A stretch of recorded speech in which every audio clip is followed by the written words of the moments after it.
Então vamos lá. Então hoje nós vamos falar sobre parto prematuro. Será que tem como a gente evitar? Tem alguma coisa que nós podemos fazer para diminuir a prematuridade? Olha, gente, que informação interessante para vocês. Cerca de 11 mulheres a cada 100 terão um bebê prematuro, né? E o nosso desafio maior hoje é esse: diminuir esta quantidade de bebês prematuros que nascem. Ou mais ainda, que se houver realmente a necessidade de acontecer a prematuridade por uma série de situações que nós vamos falar, que pelo menos esses bebês sejam prematuros, mas um prematuro muito mais próximo do nascimento, e não um prematuro tão extremo, né? Aliás, o que é o trabalho de parto prematuro, né? O que é a prematuridade? É o nascimento antes do termo. Nós consideramos termos para essa situação 37 semanas, mas o termo na gravidez habitual, 39 semanas. A gente considera 37 pré-termo, 38 termo precoce e 39 o termo mesmo. Mas para a prematuridade, abaixo de 37 semanas a gente consideraria prematuro, acima de 37 semanas não seria mais prematuro. Só que olha que coisa interessante, tem uma condição muito importante para vocês saberem, que é muito diferente a gente ter um bebê que nasce com 27 semanas, né, 28 como tivemos há uns 2 meses atrás, e um bebê que nasce com 35, 36 semanas. Isso é muito diferente, tá? Então, o que nós temos que buscar é que não haja a prematuridade, mas que se houver a prematuridade, que nós conseguimos sair da prematuridade extrema, que é abaixo de 28 semanas. De 28 aí até 32 semanas é uma prematuridade importante também, mas a gente já melhora muito o prognóstico de vida da criança. E acima de 32 semanas, aí melhora demais. Então o nosso objetivo é que não tenha trabalho de parto prematuro, mas que caso aconteça situações que levariam à prematuridade, que essa seja um prematuro acima de 32 semanas, cujo prognóstico é muito melhor, tá? Pois bem, mas por que acontece o parto prematuro, gente? O parto prematuro pode acontecer por algumas situações.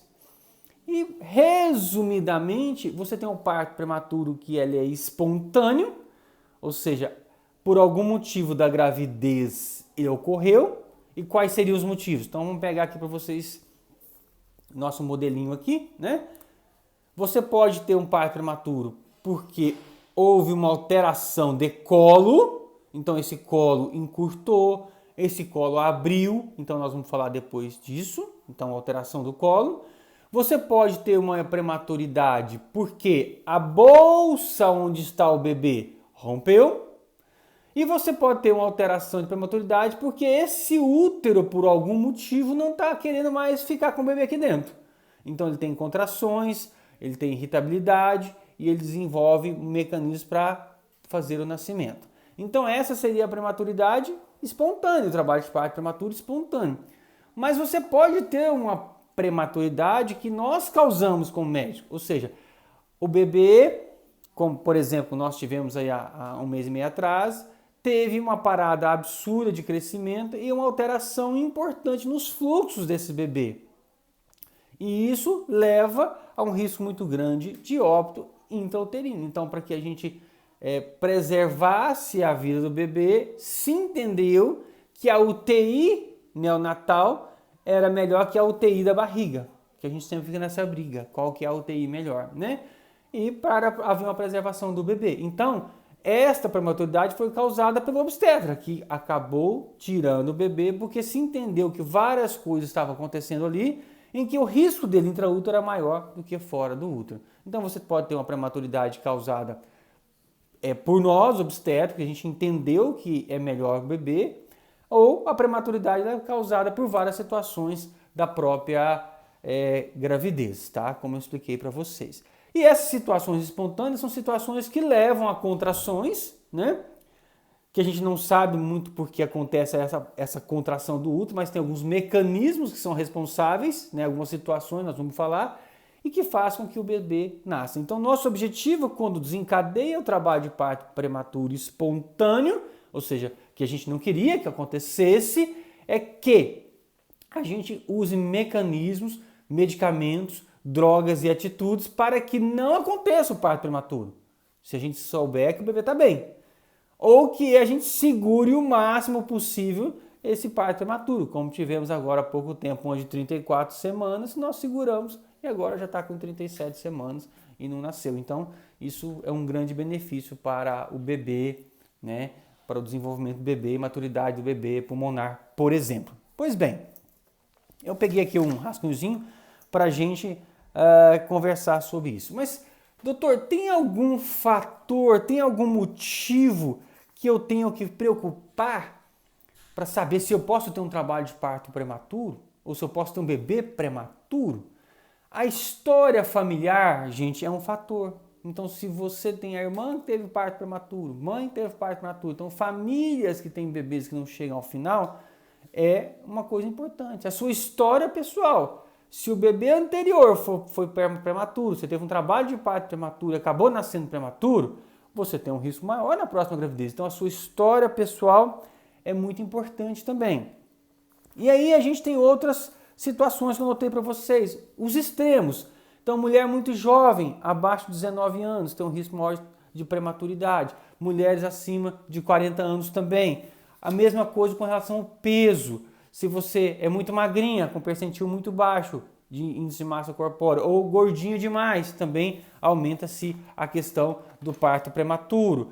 Algumas doenças, essas são sabidas. Toda vez que a gente recebe aqui uma paciente que já é hipertensa, que já é diabética, ou que desenvolve uma hipertensão, ou que desenvolve um diabetes na gravidez, é sabido que essa paciente tem uma chance maior de ter um bebê prematuro. Então nós temos que controlar muito bem essas situações, para que essas situações não tenham uma repercussão tão significativa que a gente acaba tendo que tirar o bebê. Então a gente tem que controlar essa situação que a paciente já tem ou adquire e levar essa gravidez o máximo possível próximo do termo, ou o ideal que seja no termo. Algumas situações, como por exemplo as trombofilias, né? Que são alterações de coagulação que às vezes atingem a placenta do bebê e leva à parada do crescimento do bebê, leva à restrição de crescimento. Isso é um fator muito importante, por exemplo, para que haja prematuridade. Então nós temos que de repente usar medicamentos que diminuem o impacto da trombofilia na gravidez e no bebê. Mulheres que têm malformações uterinas, então aquelas mulheres que têm útero bicorno, útero de Delphi, mulheres que tiveram septos uterinos que foram ressecados, mas às vezes fez uma lesão intrauterina, então essa mulher que tem essa malformação uterina, mulheres que têm muitos miomas que distorcem o útero, também tem uma chance maior de trabalho de parto prematuro, né? Algumas infecções também podem levar ao trabalho de parto prematuro. Mulheres que tiveram tirar o pedacinho do colo, nós chamamos de conização, e se essa conização foi muito ampla, também tem uma chance maior de ter o trabalho de parto prematuro. E aí eu vou passar para vocês 3 coisas que são muito importantes também, que às vezes as pessoas não comentam. Fumo, cigarro, a gente sempre briga as mulheres que fumam aqui, né? Brigam mesmo. E é um fator para parto prematuro.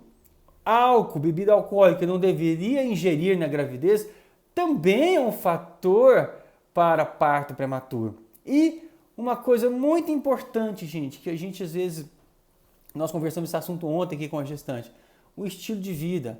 Esse estresse exagerado que as gestantes têm passado por toda a situação que nós estamos vivendo, e por situações no trabalho, e por situações familiares e outras. Essa agitação, essa velocidade de que tudo tem que ser agora e muito rápido, essa ansiedade exagerada, isso não é bom, isso não é nada bom.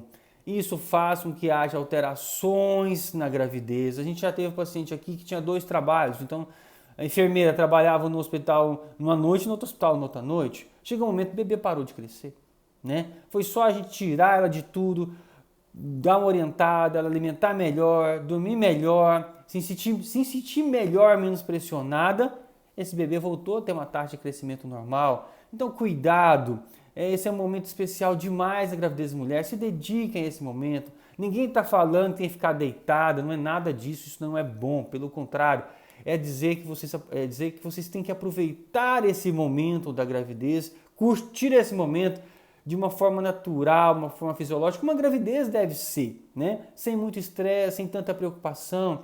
E se tiver alguma dessas situações, essa é uma preocupação nossa que fazemos obstetrícia, principalmente nós que fazemos a parte de alto risco, não é preocupação de vocês. Encontrem um obstetra que vocês estão seguros, entregue a gravidez para ele, divida a gravidez com ele, mas não fique estressada. Às vezes ficando o tempo todo pesquisando, ouvindo histórias ruins, então não pense em coisas ruins, né? Isso não faz bem para a gravidez. Então essa questão do estilo de vida é uma situação muito importante para que vocês também façam essa informação, tá? Agora, tem alguma coisa, doutor? Como que eu sei que eu estou em trabalho de parto prematuro, né? Trabalho de parto prematuro tem algumas situações simples que podem desencadear o trabalho de parto prematuro, como por exemplo a infecção urinária, né? A infecção urinária, né, é uma das principais causas do trabalho de parto prematuro espontâneo, né? Então, se você faz um bom pré-natal e faz exames de urina com rotina e principalmente a urocultura, às vezes você não pega na urina 1, você às vezes pega uma infecção de urina que está ali, né, que está irritando toda a parte próxima ao concepto e não se sabia que tinha. E a gente trata, senão você diminui isso.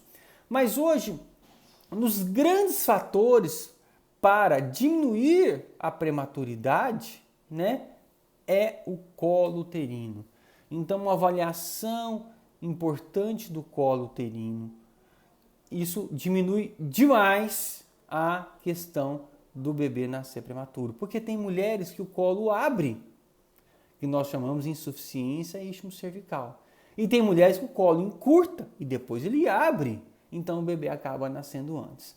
E a gente tem medidas para diminuir isso, como por exemplo a cerclagem, que nós fazemos pontos no colo uterino. Então, o que é a cerclagem?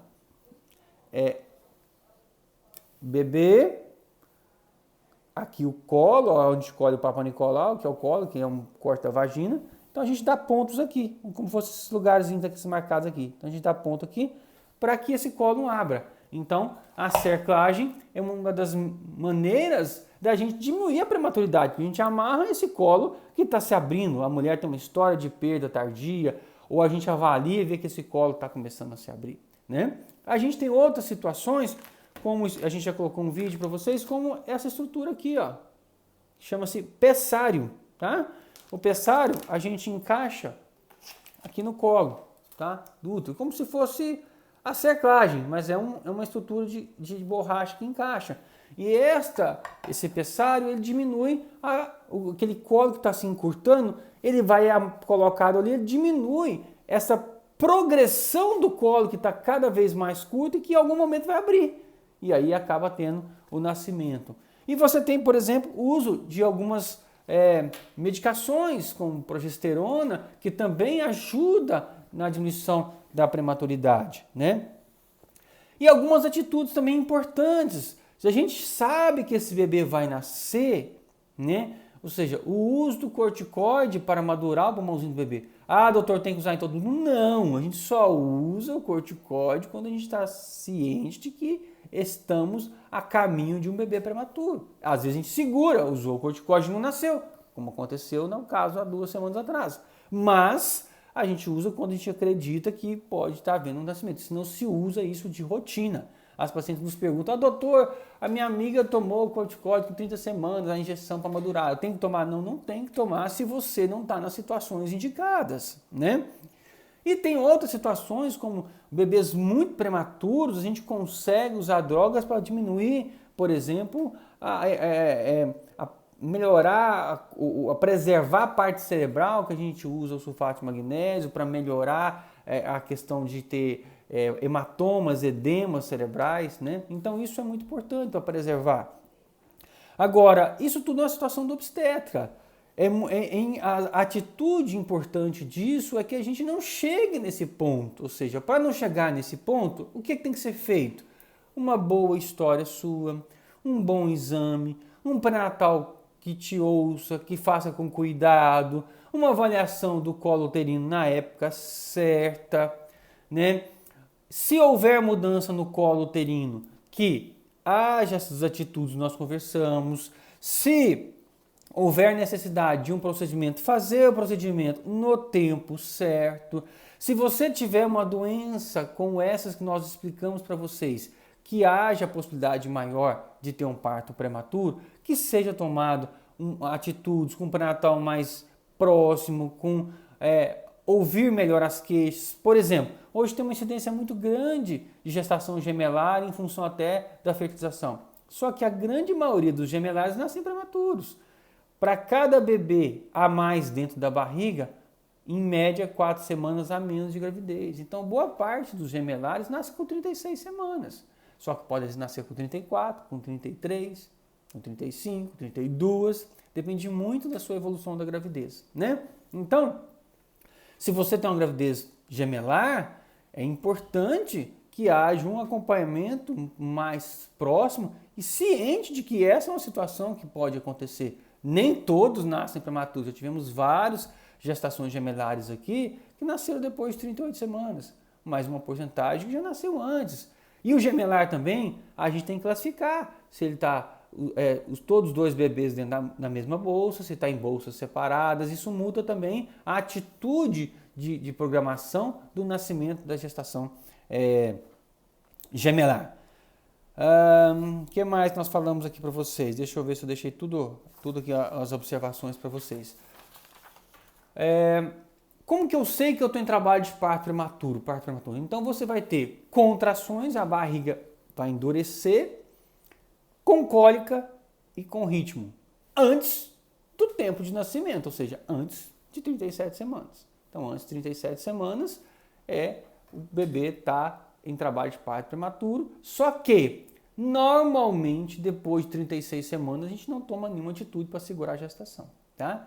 Entre 34 e 36, depende muito da UTI de cada caso, e 34 para baixo a gente sempre segura, tá? A gente tenta segurar se o bebê estiver bem e se o motivo desse trabalho de parto prematuro for um motivo espontâneo, que não tem nenhuma outra associação relacionada com alterações do bebê. Então são cólicas. Ah, doutor, já estou tendo de vez em quando minha barriga está endurecendo. Não.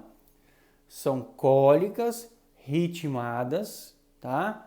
E que o médico, ao examinar, ele observa que o colo já trabalhou. O que esse colo aqui trabalhou? Normalmente o colo ele tem um tamanho aqui, ó. Tá vendo o tamanho do colo? Daqui até aqui, ó. Esse é o colo uterino, tá vendo? Daqui até aqui.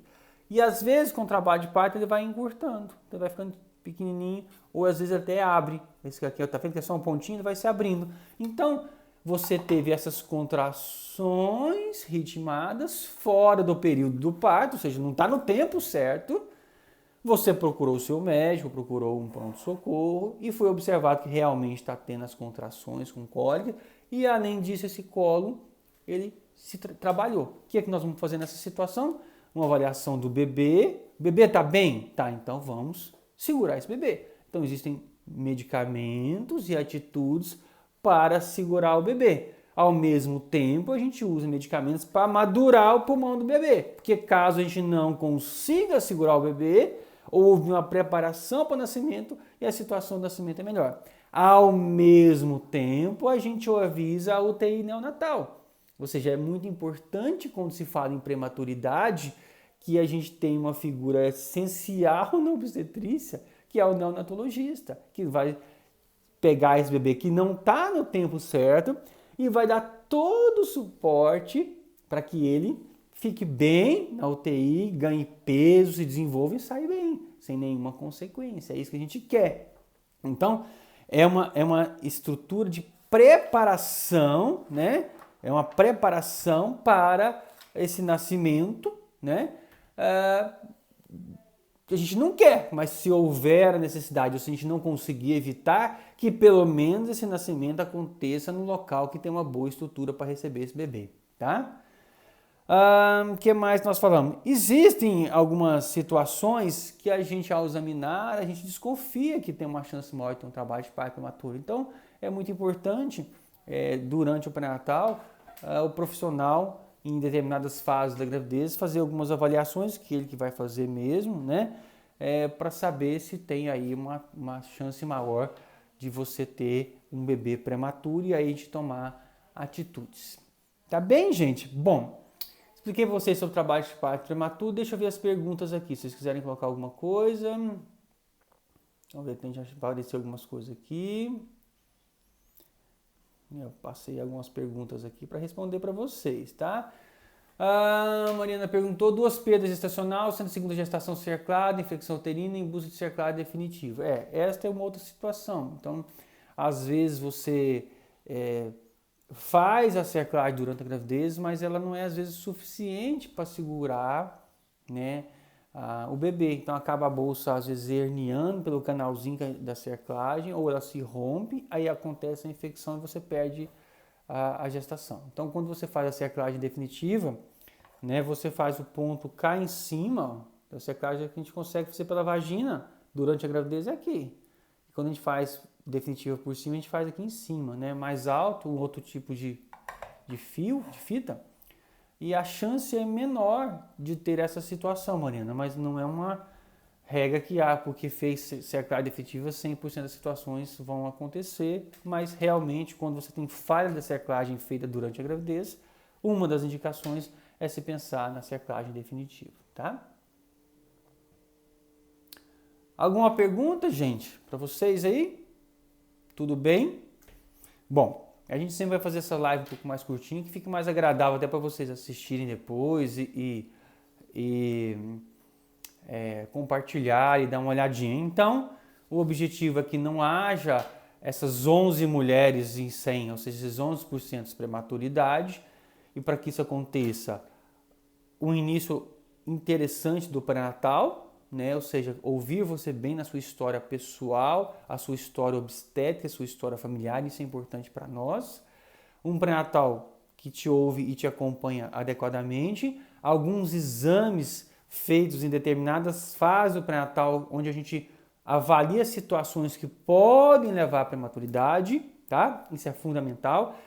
Encontrar dessas situações, não adianta encontrar e não fazer nada, ou seja, encontrar e tomar atitudes como cerclagem, atitudes como pessárea, atitudes como progesterona e outras situações mais, tá? Aquelas que têm doenças crônicas ou que adquiridas durante o pré-natal, fazer o melhor controle possível dessas doenças, como por exemplo também o hipertiroidismo, que é uma situação que a gente não comentou aqui, o hipotiroidismo também altamente alterado, diabetes, a hipertensão, o uso de anticoagulantes, no caso, às vezes, de trombofilias importantes. Então, usar artifícios para que essas doenças sejam controladas e não tenham tanto impacto no bebê, tá? Isso diminui a prematuridade. Fazer o exame de urina, que é uma coisa tão simples que deve ser feito, né? Se for gemelar, atenção, gemelar tem um acompanhamento muito mais criterioso, porque existe um risco maior de prematuridade. Da mesma forma, quando você tem muito líquido, que é o polidramo, a gente fez uma live a semana passada sobre líquido amniótico, então vocês podem ver. Ou quando você tem pouco líquido, que é o oligoâmino, ou seja, as situações que saem da rotina, da normalidade da gravidez, elas aumentam o risco de um bebê prematuro, tá?